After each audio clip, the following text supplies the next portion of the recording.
Bonjour, on se retrouve pour une vidéo post-opération bypass. J'ai eu mon opération le 28 mai de cette année, donc je suis un peu en retard. Je suis un peu en retard, c'est vrai que j'ai pas donné beaucoup de nouvelles sur YouTube. Alors d'une part parce que j'avais une grosse fatigue et que je ne me voyais pas du tout faire une vidéo, et puis pas forcément envie de me concentrer sur moi, etc. J'ai quand même donné des nouvelles via Instagram. Bon, pour celles et ceux qui me suivent pas sur Instagram, je comprends que ça, voilà, le temps vous a peut-être paru long. Enfin, c'est ce que j'ai compris, en tout cas, grâce à vos messages. D'ailleurs, je vous remercie beaucoup parce que bah, voilà, c'est super gentil de votre part de vous inquiéter pour moi. Ça fait toujours plaisir. Bon, sachez que bah, je vais bien, regardez. Hop, hop, hop, hop. Je vais très bien. Je vais donc dans cette vidéo, je vais vous raconter un peu le mois post-op. Alors juste une petite précision. Je ne me mesure pas, je ne prends pas mes centimètres. Enfin, je l'ai fait une fois.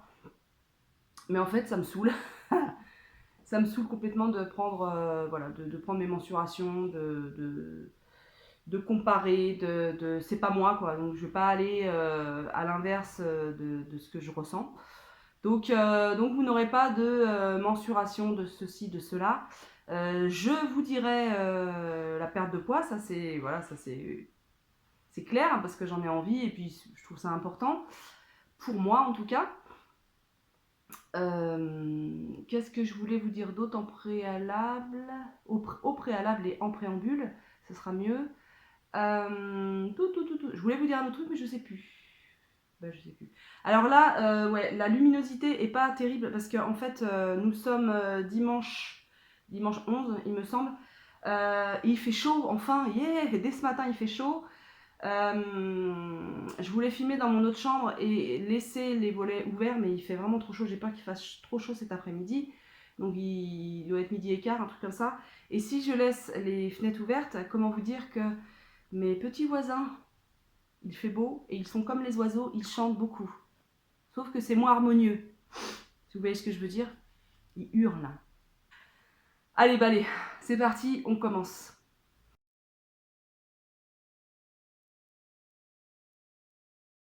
Au niveau du premier mois, beaucoup de fatigue me concernant. J'ai fait beaucoup de siestes et ça m'a fait énormément de bien d'avoir le luxe de prendre mon temps et ouais, de prendre mon temps, de penser qu'à moi. De toute façon, j'avais pas le choix parce que j'avais tellement des gros coups de pompe, surtout en début d'après-midi, juste après le repas de midi. J'avais des fois même du mal à manger le midi tellement que la sieste m'appelait. J'avais vraiment des coups de barre, mais monumentaux. J'avais plus d'énergie du tout, quoi. Donc j'allais me coucher, ouais, les 3 premières semaines, j'allais me coucher tous les après-midi. C'était des siestes entre une et je crois que j'en ai fait une de 4 heures, il me semble, un jour. Bref, donc voilà, en gros, mon état physique, c'était fatigue. Voilà. Mon état mental, psychologique, mon moral, dans l'ensemble, était bon, voire très bon. Parce que déjà l'opération, je vais démarrer depuis le début, l'opération s'est extrêmement bien passée, euh, pas de douleur, je n'ai pas eu mal du tout. Alors ça tiraillait, oui, mais j'ai pas souffert, j'ai pas... pour vous dire, je me suis fait opérer le jeudi 28 vers midi et quart. Ouais, on m'a endormi vers midi et quart. Et déjà, en fait, ce qu'il faut savoir, c'est qu'à Créteil, là, en fait, j'y étais à pied. On m'a amené à pied jusqu'au bloc. Et ça, c'est juste royal, je trouve. Bah, j'étais pas malade, quoi. Hein, et je trouve que ça met dans un état d'esprit assez confiant. Et c'est ça que j'ai beaucoup, beaucoup apprécié. Alors, je me suis donc installée sur la table. J'étais d'une zen attitude. Je me suis pas reconnue, ça je vous en avais déjà parlé, mais je trouve ça bien de vous le redire pour ceux et celles qui auraient loupé cet épisode en fait. J'étais vraiment zen, mais je m'étais tellement préparée depuis ces 1 an et 3 mois de parcours préopératoire que je me sentais tellement prête, tellement... C'était mon heure, quoi, c'était mon jour, c'était le bon choix. Voilà, je le ressentais vraiment comme ça, profondément. Donc je me suis allongée, les anesthésistes et l'infirmière anesthésiste hyper gentil, hyper prévenant, hyper tout, avec un sourire jusqu'aux oreilles, très rassurant. J'ai vu le chirurgien juste avant de m'endormir, j'ai fait coucou, coucou, il m'a dit tout va bien, je fais super. Et là il a éclaté de rire en disant ah oui, vous allez bien. Je fais oui, oui, ça y est, enfin. J'étais là, enfin. Il a dû se dire celle-là est moitié toc toc. Ah, ça m'émeut toujours autant en fait, parce que je me suis dit putain, ça y est quoi, ça y est, j'y suis, nouveau chapitre. Ouais, tu vas te faire charcuter, mais c'est pour du bon, quoi. Vraiment pour du bon. L'anesthésiste et l'auxiliaire. Je crois que je veux dire auxiliaire. L'infirmière anesthésiste m'ont dit bah, pensez à quelque chose. Elle dit là, je vous passe un premier produit. Le deuxième produit, ça va vite vous endormir. Essayez d'avoir des pensées positives.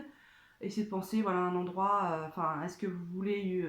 Je crois qu'ils m'ont dit est-ce que vous voulez pour penser qu'on y aille tous les trois à cet endroit et de vous donner des idées. Est-ce que vous voulez des idées d'endroits Et là, je les regarde, je fais ah non, non, non. Je dis ça y est, je m'étais préparée à ça. Je dis j'ai ma combi se bat. J'ai l'endroit et elle m'a dit ah oui, c'est où? Je dis en montagne, une montagne en Italie. Voilà. C'est ça que je leur ai dit. J'ai dit voilà, c'est quand j'aurai minci, c'est là, quand j'aurai perdu tout mon poids et que je serai en forme, etc. C'est là où je veux aller. Je vais faire une randonnée sur, pourquoi pas, un volcan d'Italie et, et une montagne en Italie. Elle m'a dit ok, bah c'est parti, on vient avec vous. Et hop, je me suis endormie comme ça. Alors j'ai résisté, je me souviens que j'ai résisté un petit peu, parce que ça fait bizarre, on a des fourmillements partout dans tout le corps. Ah, ça fait comme si on sortait de notre corps, c'est très particulier comme sensation. Et vu que je suis pas très téméraire comme gonzesse, j'ai vite les miquettes en fait. J'ai senti que je combattais. Et à un moment donné, j'ai fait non, non, allez, Maud, pense à la montagne, pense à la montagne. Paf. Et hop, je me suis réveillée en salle de réveil où là, tout le monde était extrêmement gentil, extrêmement. Ouais, c'était génial. Non, c'est pas que c'était génial, c'est un mot un peu trop léger, on va dire. C'était pas un amusement non plus. Et je veux pas faire passer l'opération bariatrique comme quelque chose d'anodin. Je vous parle de ce que j'ai vécu. Ce n'est pas du tout une opération anodine, c'est une opération importante qui va du coup, pour le coup, vous rendre un peu malade, hein, du coup, parce que vous transformez votre corps. Donc non, je ne prône pas du tout la chirurgie bariatrique, je parle de mon expérience à moi, et voilà, petite parenthèse fermée, et je ne suis ni médecin, ni infirmière, ni chirurgien, donc je n'ai pas des compétences médicales, je parle de mon vécu, point barre. Chacun fait ce qu'il veut de sa vie et dans sa vie. Donc je me suis réveillée, le chirurgien est venu, je lui ai dit tout s'est bien passé, j'étais un peu comme ça, alors je lui ai dit c'est bien arrivé. Il m'a dit super, opération très rapide, réveil, et il dit vous vous réveillez mais comme une jeune fille, et je me rappelle, je lui ai répondu ah bon, parce que je suis pas une jeune fille, je suis une vieille fille. Et là tout le monde a rigolé. Et sans arrêt, je me souviens, j'étais là, et j'avais demandé les prénoms des gens, des infirmiers et tout ça, et donc j'étais là. Alors il y en a un qui s'appelait Eddie, je crois. Ouais, Eddie, je crois. Moi, je me souviens plus. Machin, tout va bien, puis j'étais là, je leur faisais des signes comme ça, non mais n'importe quoi. Donc, ouais, j'étais bien en salle de réveil et je leur disais tout va bien, je vais bien. Je leur disais je vais bien, tout va bien, tout s'est bien passé. Ils me disaient oui, oui, Madame Berlot, Maud, tout s'est bien passé, machin, on vous remonte bientôt dans votre chambre. Je suis remontée dans ma chambre, je crois que je vais être aux alentours de 5h30.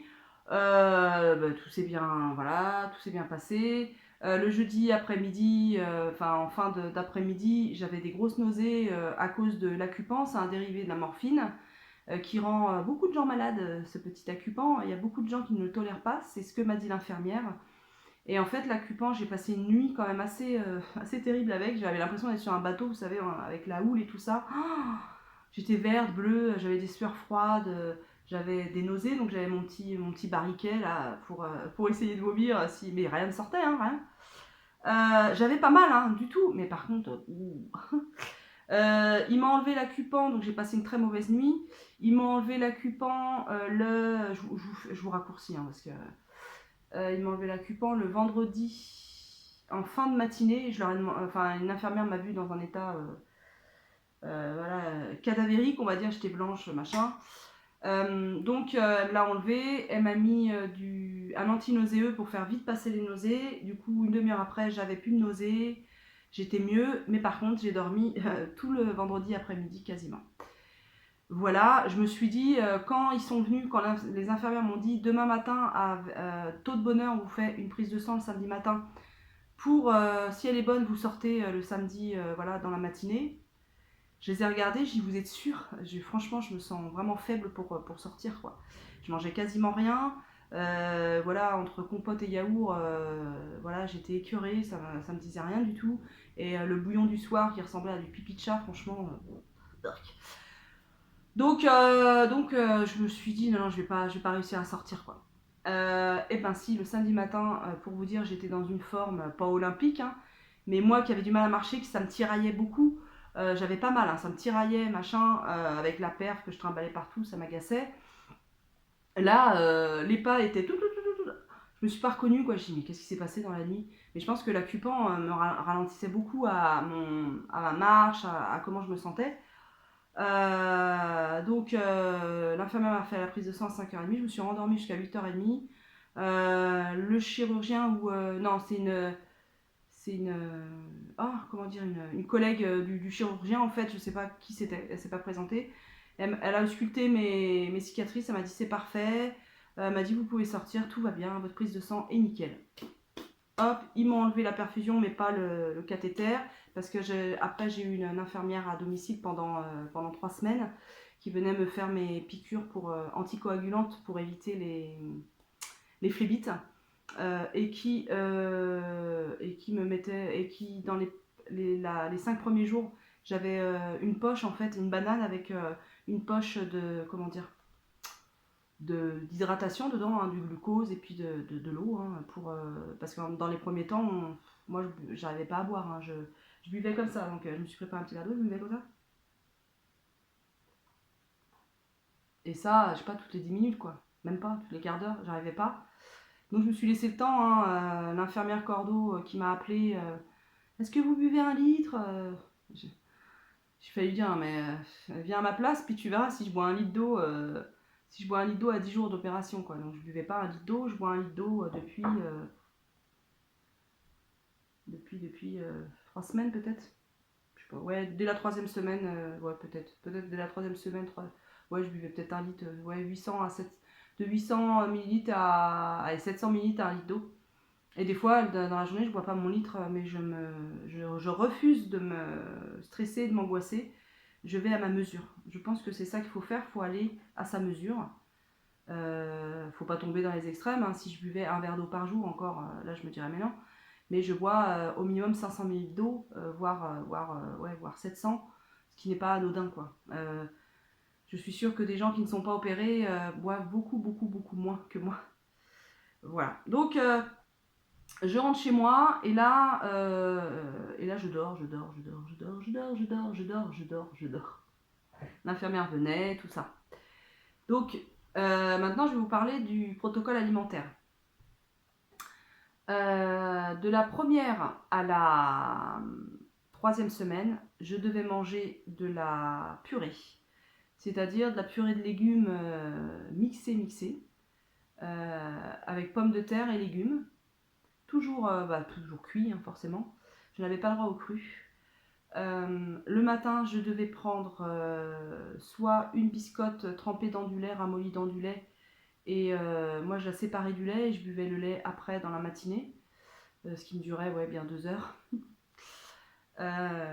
Donc voilà, le matin c'était soit 15 grammes de céréales sans sucre, genre cornflakes, avec du lait, soit de la boisson végétale ou soit du lait animal. Moi dans les premiers temps, voilà, j'ai pris une biscotte. Ça donnait un petit goût sucré au lait, c'était pas désagréable. Voilà, c'est ce que je prenais au petit déjeuner. En collation, À 10h, j'ai rarement pris, je crois que la première semaine, j'ai réussi à prendre mes collations parce que je me levais assez tôt. Mais après, non, je me lève pas assez tôt en fait pour prendre toutes mes collations. Donc celle du matin, elle saute régulièrement. Voilà, donc de la première à la troisième semaine, c'était donc petit déjeuner, une biscotte plus ou 15 grammes de cornflakes dans du lait pour que ce soit bien ramolli. Et on mâche, on mâche, on mâche, on mâche, on mâche beaucoup pour ne pas forcer l'estomac, pour ne pas forcer sur les cicatrices, parce qu'il ne faut pas oublier, certes, on a les cicatrices qui sont visibles, mais on a les cicatrices intérieures qui ne sont pas visibles. Et là, il faut en prendre soin et ne pas précipiter, bien suivre le protocole alimentaire et la mastication, c'est important. Donc moi j'ai toujours, voilà, j'ai toujours mâché, même des tout petites bouchées. Et j'ai toujours pris mon temps, donc dans les premiers temps, je prenais mon petit déjeuner en 1 heure environ, 3/4 d'heure, 1 heure. Voilà, après la collation, donc collation c'était du yaourt nature non sucré avec de la compote non sucrée, donc moi j'en avais fait maison de la compote. Donc voilà, je mangeais ça, mais pas à la collation de 10h. Après je remangeais, il va être aux alentours de 13h. Donc là, pareil, c'était purée mixée, pommes de terre ou équivalent. Alors, je sais pas ce qu'ils appellent équivalent. Est-ce que c'est patate douce? Je sais pas. Avec une purée de légumes verts. Qu'est-ce que je rajoute avec? Ah oui, donc je mangeais en protéines, donc, parce que c'est la protéine qui est la plus importante pour ne pas perdre la masse musculaire et pour voilà, apporter de la protéine pour être plus en forme.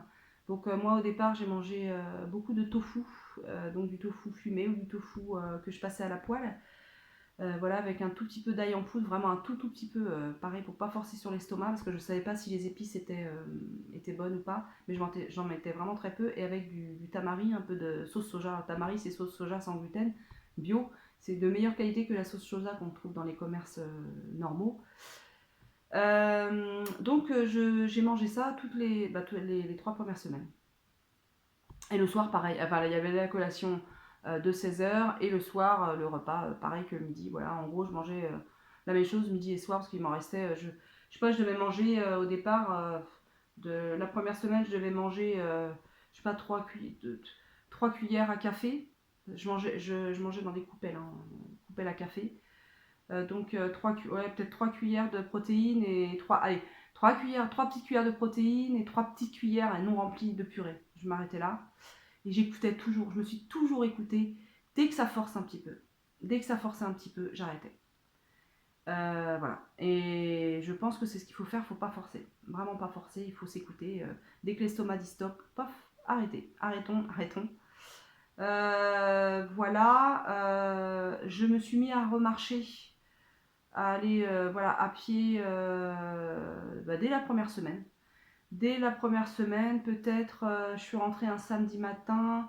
Dès le mercredi, il me semble, je suis allée faire des pas avec mon compagnon.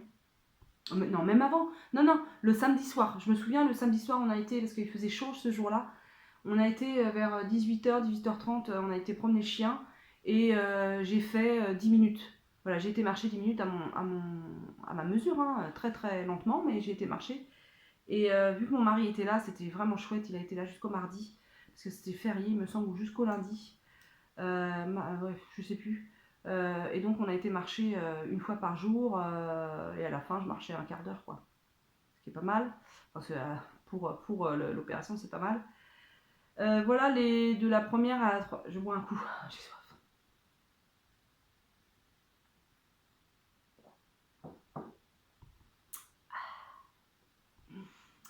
Voilà au niveau de l'activité physique de la première à la troisième semaine. À partir de la quatrième semaine, il fallait que je mange, la quatrième et la cinquième semaine, il fallait que je mange en texture un peu plus tendre, c'est-à-dire, on va dire, mixé, mais écrasé, on va dire, à la fourchette, on va dire comme ça. Donc la purée, voilà, je faisais cuire les légumes, à la vapeur, je les écrasais à la fourchette.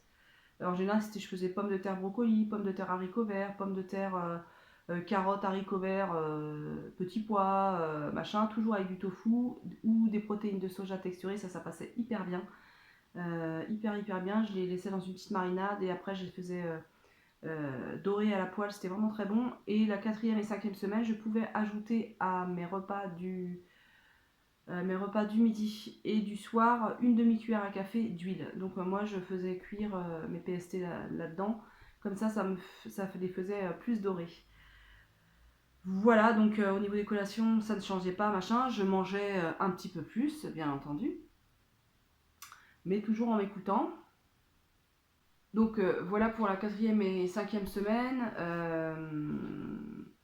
La fatigue se faisait moins sentir, malgré que je faisais toujours un peu des siestes.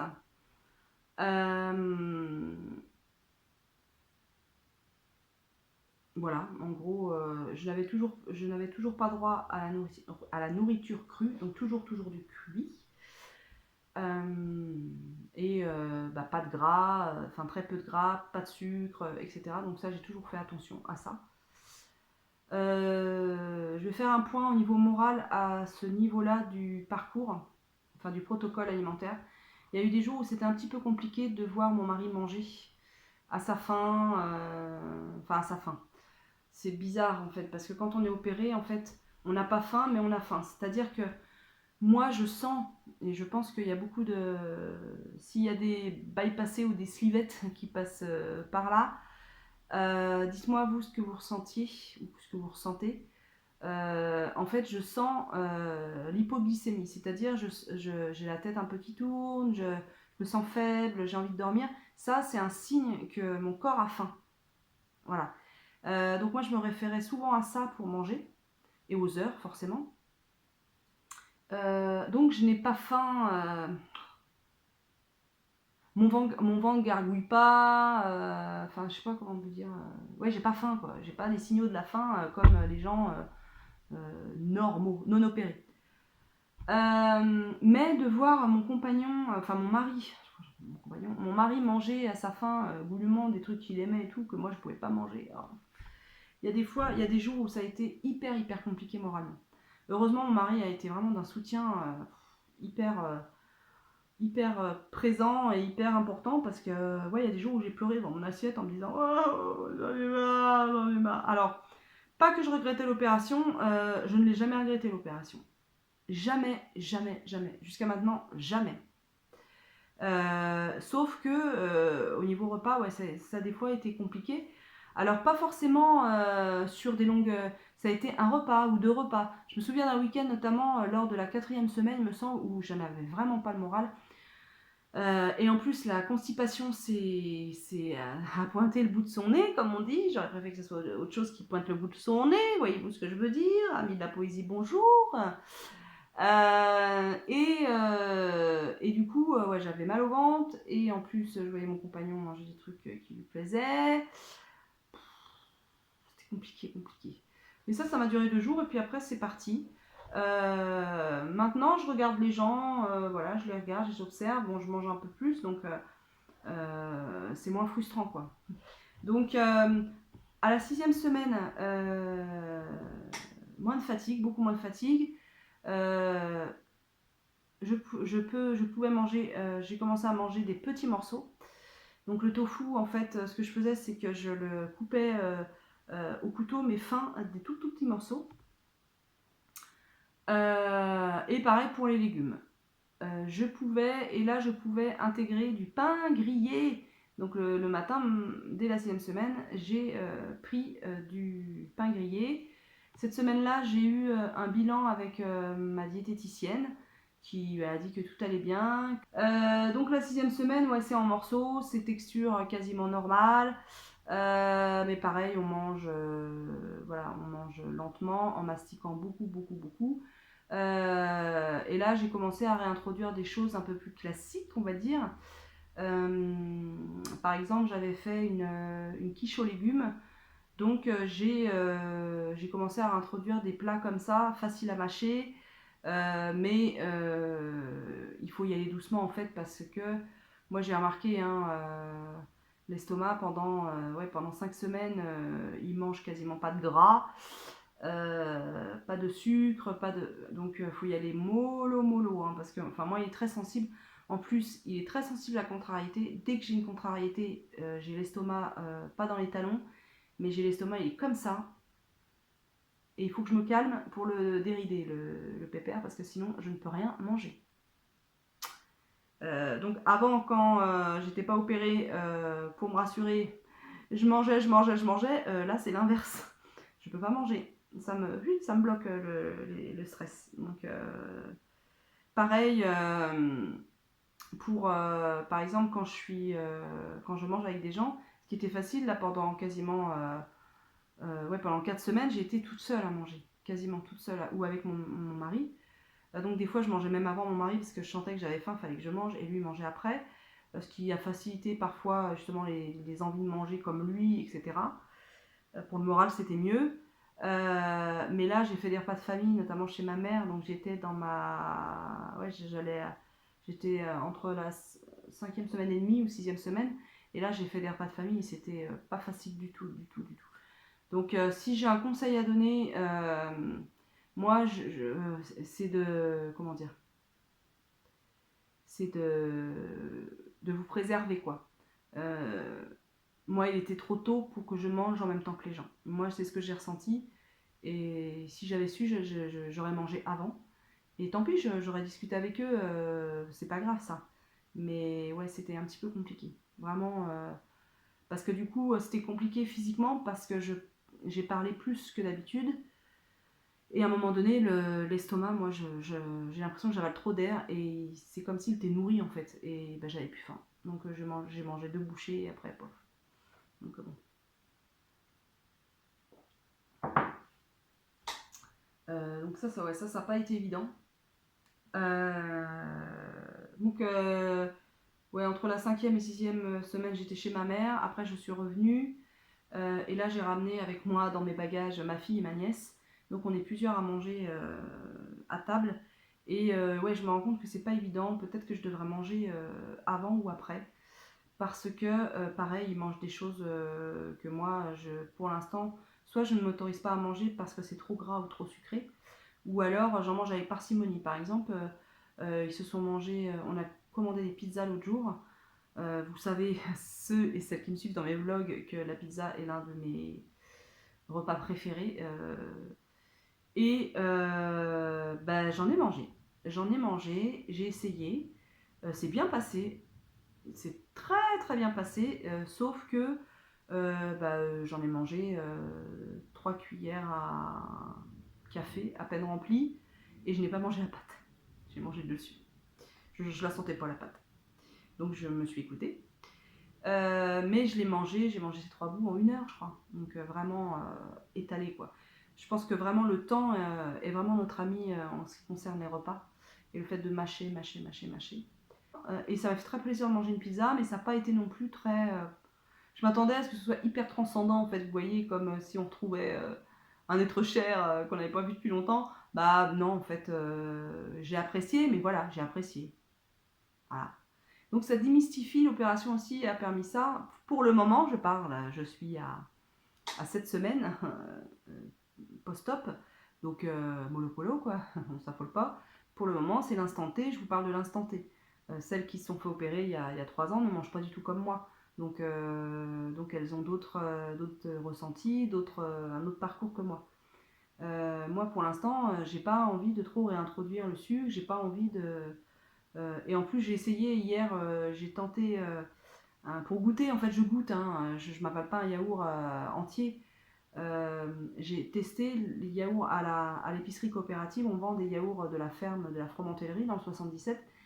Ils sont méga bons, quoi, vraiment, vraiment. Moi, pourtant, qui n'était pas à l'étage au lait de vache, là, ils font un yaourt, des yaourts à tomber, des fromages blancs à tomber, mais vraiment, même sans sucre, ça passe crème, comme dira les jeunes.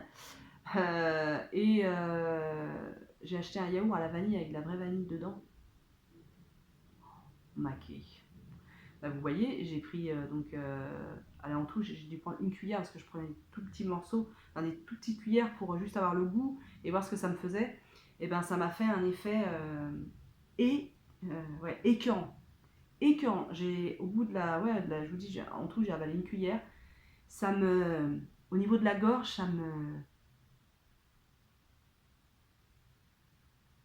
quand vous prenez quelque chose qui est vraiment extrêmement sucré, ouais, que du sucre, quoi. Et ça me brûlait la gorge tellement que c'était sucré, Du coup, j'ai pas apprécié, donc bah, il est dans le frigo. Donc vous voyez, je fais selon ce que mon estomac me dit, quoi. Là, il n'a pas apprécié, ben voilà, j'insiste pas. Tout simplement, j'insiste pas. Mais il faut aussi se méfier parce que on se dit, ouais, avec un petit estomac, on peut manger. C'est pas un peu moins équilibré, mais voilà, on peut goûter, on peut machin. Et je pense qu'il est là il peut être là le piège de se dire, ouais, je vais manger un peu plus de junk food, par exemple, ou un peu plus de trucs un peu plus. Enfin, des trucs un peu plus gras, je vais parler français. Parce on en mange peu, et du coup, ouais, mais du coup, on n'a pas les apports qu'il faut, on n'a pas ce qu'il faut. Donc, il faut faire attention à ça. Donc, aujourd'hui, là, je vais manger, ce midi, je vais faire des pommes de terre vapeur avec du brocoli vapeur. Et j'avais cuit des œufs durs hier avec un œuf dur. Voilà, ça va être mon repas du midi. Et ce sera très très bien. Excusez-moi pour les E, je commence à fatiguer un peu. Et quand je suis fatiguée, je fais beaucoup de E. Naturellement, je fais beaucoup de E et encore plus quand je suis fatiguée. Niveau moral, durant cette 7e semaine post-op, le moral est bon. Et très très bon. Bah, je me vois mincir au fur et à mesure et ça fait ultra plaisir. J'ai pas d'angoisse particulière, j'ai pas de... Peut-être une petite inquiétude au niveau de la peau qui... La peau qui se transforme un peu en fait. J'ai la peau qui... Je sais pas, qui se vide un peu de sa substance, donc de ses muscles. Donc je sais pas si vous allez voir, vous voyez, c'est un peu mou là. Alors c'était mou avant, mais je sens que la texture de la peau est pas pareille. J'ai la peau beaucoup beaucoup plus fine. Celles qui se sont fait, celles qui se sont fait opérer, est-ce que vous pourriez me dire si vous avez constaté ça aussi? Donc j'ai vu le chirurgien lundi. Ah, excusez-moi, la luminosité est vraiment merdique. C'est pas grave, hein, on va faire avec. J'ai vu mon chirurgien lundi dernier qui m'a dit que je pouvais reprendre le sport sans problème, faire tout sport. Il m'a dit allez-y. Donc j'essaie de marcher tous les jours, mais il faut que j'intensifie le truc. Donc il faudrait que je fasse mes 10 000 pas par jour, ce serait pas mal. Voilà, ça fait environ 7 km par jour, ce serait pas mal. Avec mon mari, on va faire... il y a ma nièce qui est là. Je me suis mis dans un champ des filles en fait. Ça a été les filles? Oui. Impec? Oui. Est-ce que vous pourrez mettre la table? Oui. Dehors? Oui. Super. Et avec mon mari, on va faire du vélo là cet après-midi. Mais pareil, il faut s'écouter aussi, il faut écouter sa fatigue. Il ne faut pas aller au-delà de ses forces, ça sert à rien. J'ai beaucoup marché aussi, on a été à la mer avec mon neveu, ma nièce et ma fille. Moi j'habite en Ile-de-France, donc on a été à Honfleur, on s'est éclaté, c'était vraiment très très bien. Et là j'ai fait plus de 13 000 pas, je crois, donc j'étais contente. Donc voilà, l'objectif c'est de se muscler. De se muscler, il faudrait que je me muscle, voilà, me muscler pas en faisant des trucs comme ça là. Aussi les articulations qui ont morflé, donc il faut que je fasse attention aussi à mes articulations parce que j'ai mal, notamment aux épaules. On va voir ce que ça donne en vélo parce que souvent j'ai pas mal au cul moi en vélo, j'ai mal aux épaules à force d'être comme ça me fait des fourmis partout, j'ai mal et on doit rentrer. Donc si déjà je fais 3/4 d'heure de vélo, ça sera déjà très très bien. J'ai récupéré une peau de bébé. J'ai vraiment une peau... Bon là il y a un filtre, il y a un petit filtre je crois. Mais attendez, si je l'enlève, je vais enlever le filtre, comme ça vous verrez. Non, 10, n'importe quoi. Tac. Voilà, vous voyez, mais le filtre, ça modifie aussi la luminosité. Donc, mais je vous le montre quand même comme ça, sans filtre. Vous voyez, j'ai plus de bouton. Voilà, j'ai vraiment plus de boutons. Je vais remettre juste pour la luminosité. Voilà. Je suis extrêmement contente. C'est incroyable. J'en ai parlé au chirurgien. Mais bon, il a un peu expédié le rendez-vous, le chirurgien. Alors, il a fait du super boulot. Mais après, le service après-vente, bonjour. Il était aimable, il n'y a pas de souci, mais je sentais qu'il fallait aller vite, quoi. Donc c'est normal qu'on récupère une peau comme ça. J'ai une peau hyper douce, et je fais rien de plus, hein. Même des fois, je me nettoie pas la peau avant d'aller me coucher. Enfin, moi, vous me connaissez, je suis un peu une crado. Donc, je pense pas des fois à me passer de l'eau micellaire et tout ça. Donc, c'est curieux quand même, hein. Voilà, donc je suis hyper contente physiquement. Donc, on va parler, allez, on va parler de la perte de poids, n'est-ce pas? Alors, j'avais pensé à me peser, puis à prendre une photo, et puis j'ai eu la flemme. Donc, peut-être que je vous insérerai ça, une photo de la balance, pour prouver ma perte de poids, pour celles et ceux qui peuvent être sceptiques. Donc, je me suis pesée quand? Avant-hier? Avant-hier. Donc, j'ai perdu 17,6 kg. Donc, en 7 semaines. Donc je suis, comment on dit? Ravie. Ouais, je suis ravie. Je suis contente. Je suis contente, mais je reste humble. Vous voyez, comme si j'étais un peu dans un rêve, et c'est un peu bizarre, hein. On perd, alors que avant, c'était la croix et la bannière pour perdre ne serait-ce que 500 grammes, qu'on reprenait très très vite dès qu'on faisait un écart, hein, ou dès que je regardais la cuisinière. Donc là, c'est un peu déstabilisant. Je dois vous dire, des fois, je me regarde un peu, je suis comme ça dans la glace. Déjà, je me touche souvent le visage, parce que j'ai très vite perdu des joues, moi. Dès les 10 premiers jours, j'ai perdu les joues, et j'étais comme ça, là. Et là, j'ai plus de joues. Avant, j'avais, voilà, et j'ai perdu ça aussi rapidement, vous voyez. Donc, et je me suis dit, ah là, ça va pendouiller, machin. Non, bah là, ça se rétablit bien. Et j'ai perdu du cou aussi. J'ai perdu des bras. Voilà, mes bracelets commencent à tomber. J'ai perdu des mains. Mes mains se sont vraiment très affinées, et ça paraît très très rapidement. Je pense que c'était vraiment de l'eau, quoi, des œdèmes. Les pieds, c'est pareil. Je retrouve mes pieds assez fins, que j'aimais beaucoup. Moi, j'aime beaucoup mes pieds, ça m'écœure pas du tout les pieds. Je suis réflexologue plantaire, donc si ça m'écœurait, je ferais pas ce métier. Pareil du cou, j'ai perdu du cou, j'ai perdu des seins, je commence à perdre des seins, donc autant vous dire que les seins tombent, comment dire, mes seins tombent déjà d'avance, parce que j'ai une bonne paire de poitrine, de seins. Et là, ils commencent à se vider un petit peu. Et je ne supporte plus, par contre, je ne supporte plus comment dire, les soutiens-gorge armature, mais ça depuis déjà, même avant l'opération, hein, quelques mois avant l'opération, je ne pouvais pas mettre, je ne pouvais plus souffrir ça. En fait, j'ai un de mes soutifs, enfin, j'avais pas trop 36 000 soutifs, j'en avais deux. Donc j'ai un de mes soutifs à armature qui s'est pété, j'en ai racheté un autre qui s'est pété à un endroit, et du coup là j'ai acheté une brassière de sport, et ça, c'est le bonheur.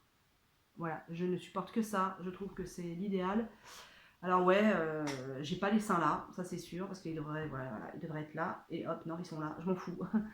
Je m'en fous, je suis à l'aise dans mon corps, je m'en fous si les gens me disent que ah, t'as vu, elle a des seins de grand-mère, ils sont au nombril, je m'en fous. Pour l'instant, je m'en fous. On en a discuté avec mon mari. Si j'ai une opération à faire pour mon corps, et moi aussi, hein, c'est moi d'abord, mais je lui en ai parlé, ce sera les seins que je me ferai refaire. Parce que pour moi, c'est très important. Voilà, tout simplement. Les bras, on va voir comment ça évolue, parce que bon, là, je suis quasiment à voilà, je suis quasiment à 20 kilos, on va dire. Les 20 kilos sont pas loin, dans quelques jours j'y serai, dans une semaine j'y serai, ou une semaine et demie. Allez, 2 semaines, allez, ne soyons pas si pressés. Ouais, et il me reste 30 kilos à perdre, quoi. Donc moi je sais pas comment va évoluer mon corps, c'est pour ça que je veux faire de l'activité physique plus, pour ne pas que tout s'en aille à volo, n'est-ce pas? Donc voilà, c'est l'objectif, mais je suis extrêmement, extrêmement contente. Je suis extrêmement contente d'avoir fait cette opération. C'était le bon choix, je ne pouvais plus. Pour celles et ceux qui n'ont pas suivi mon parcours, je vous le mets là ou là. Je ne pouvais plus. Psychologiquement, je crois que j'aurais été dans le mur si j'avais continué à pas me voiler la face, que j'étais très consciente. Hein. Moi, j'ai toujours été très consciente de mon poids, et surtout très consciente de ne pas le supporter. Là, je sens que j'ai plus de regain, j'ai un regain d'énergie. Je bouge plus, j'ai envie de bouger, j'ai envie, voilà, de m'exprimer avec mon corps. Donc, affaire à suivre, quoi. Affaire à suivre, je suis hyper contente. Je suis hyper contente. Je suis hyper contente. C'est génial. C'est vraiment génial. Ah si, juste, j'avais oublié de vous parler. Quand on se fait opérer d'un bypass, contrairement à la sleeve, il y a une histoire de malabsorption. Donc, on risque d'avoir des carences. En vitamines, tout ça, en calcium, en magnésium, en zinc, en tout ceci, tutti quanti, en B12, en vitamine D, etc., etc. Donc j'ai des comprimés que j'ai beaucoup de mal à prendre, ça je vous en avais déjà parlé. C'est extrêmement compliqué, un peu moins maintenant, mais j'ai remarqué un truc, c'est que des fois les comprimés que je prends me rendent malade. C'est-à-dire que, alors je sais pas si c'est ça ou si c'est les pâtes, j'ai des fois des, comment dire, la constipation va mieux, hein, ça a été vraiment les 3 premières semaines où j'ai douillé sa mère. Mais j'ai fait confiance à mon corps, tout le monde me disait, mais prends des suppos, prends des trucs, prends des... Non, non, je lui ai parlé, je lui ai dit, écoute mon coco, à un moment donné, il va falloir me libérer, délivrer, parce que sinon je vais à l'hôpital et j'ai pas envie. Et à un moment donné, il m'a écouté et il m'a délivré. Mais les vitamines, c'est très très compliqué, c'est-à-dire que j'ai 2 comprimés gros comme ça, je vous mettrai une photo là. Donc des gros comprimés, 2 le matin de zinc là, donc c'est un truc multivitaminé. Le soir, j'en ai 3 ça s'appelle de l'Ursolvan, je crois qu'il y a du calcium dedans, du je sais plus quoi pour le foie. Ça j'arrive pas à les prendre, j'arrive à prendre les 2 de zinc. J'ai un gros comprimé comme ça, non mais sans déconner, les gars, pensez à nous, s'il vous plaît, les opérer. Ouais, il est comme ça l'opéré, le comprimé, et c'est un comprimé à sucer. Je faille de vomir, donc il faut que je trouve un truc, c'est compliqué les comprimés. Donc le chirurgien m'a un peu engueulé en disant, Madame Berlot va falloir les prendre vos comprimés. Il n'y a pas à tortiller du pour hein, va falloir, voilà. Donc ça c'est l'objectif, c'est l'activité physique plus et réussir à prendre tous mes comprimés. Voilà, donc je vais m'acheter un pilulier déjà, comme ça je penserai à les prendre. Je vais m'acheter un pilulier comme les grands-pères et les grands-mères. Et voilà. Écoutez, ce qu'on va faire, si j'ai omis des trucs, si j'ai oublié des trucs, vous me posez les questions en commentaire, et puis j'y répondrai, ou alors des questions en message privé, ou comment ils disent, en DM, sur mon Instagram que je vous mets là, et puis je répondrai, je ferai une FAQ bypass, etc., post-opération. Je vous remercie vraiment beaucoup de votre soutien, de vos mots d'une gentillesse extrême. Merci beaucoup à mes abonnés. Je vous remercie beaucoup. Pour ceux qui ne sont pas abonnés, n'hésitez pas. Pour ceux qui veulent mettre des commentaires, n'hésitez pas aussi. Vraiment, c'est ça qui fait évoluer ma chaîne. Là, j'ai posté des retours de course et ça a été génial parce que j'ai jamais fait autant de vues. J'ai gagné 12 abonnés en 3 jours, je suis hyper contente. Donc continuez s'il vous plaît, continuez. Voilà. Allez, je vous dis à très vite. Ciao.